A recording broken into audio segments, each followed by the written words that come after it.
So, welcome back to Marc's Culinary Compass, and today I'd like to talk to you a little bit about the basics of making pasta. And really, all you need to make your own pasta at home are very simple things like a rolling pin and a knife.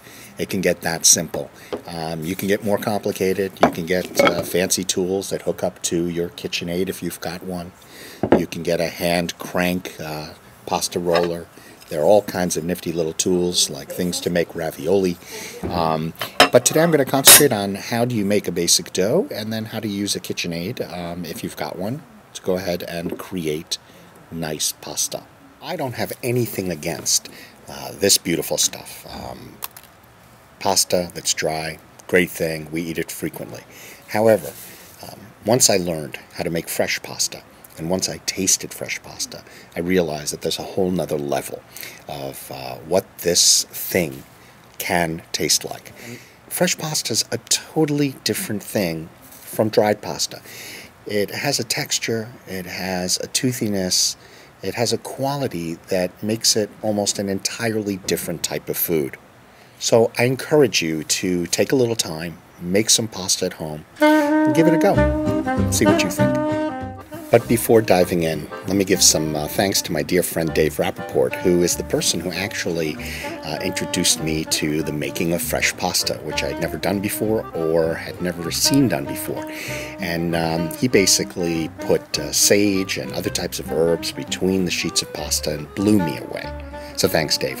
Simplest recipe is just flour, egg, and water. Keep this really, really simple.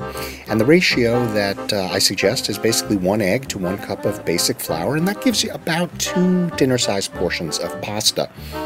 As you can see here, you make basically a big pile of pasta and a little well in the middle, and put your eggs in and start to kind of stir it around, mix it around, and it'll slowly come together into kind of a mass of dough that's emerging, and then get your hands in there and start to knead it.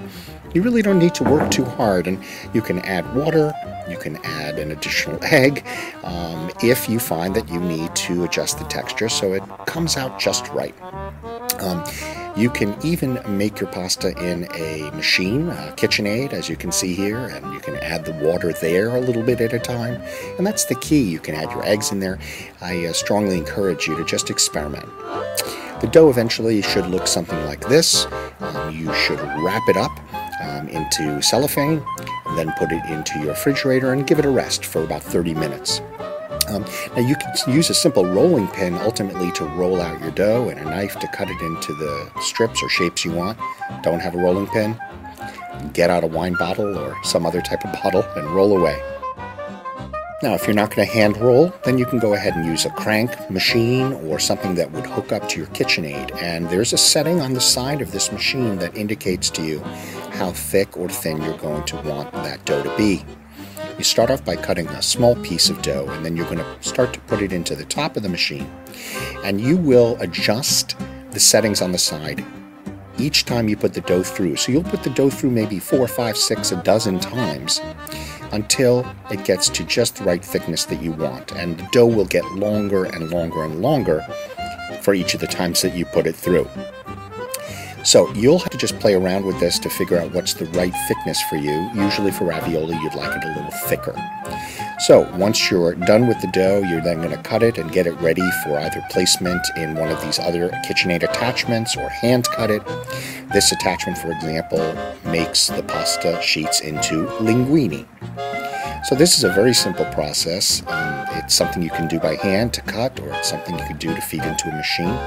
And then when you're all done, this is what you're left with.